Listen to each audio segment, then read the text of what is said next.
Gaming lovers, आज हम बात कर रहे हैं Asus ROG 9 Pro की एक फ़ोन जो गेमिंग के लिए बना है। Battery and charging seconds. इसमें है 6000 mAh की मैसिव बैटरी जो लंबे गेमिंग सेशंस के लिए परफेक्ट है और 65W फास्ट चार्जिंग के साथ बस कुछ हाई मिनट्स में फ़ोन रेडी हो जाता है। Gaming performance.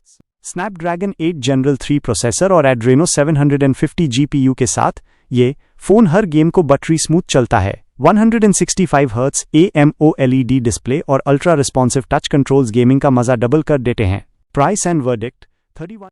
प्राइस ये बीस्ट आता है 79,999 रुपीज़ से स्टार्ट होक। अगर आप एक सीरियस गेमर हैं तो ये फ़ोन एक नो ब्रेनर है। डिटेल रिव्यू के लिए देखिए रेड स्मार्ट जनरल का पूरा वीडियो।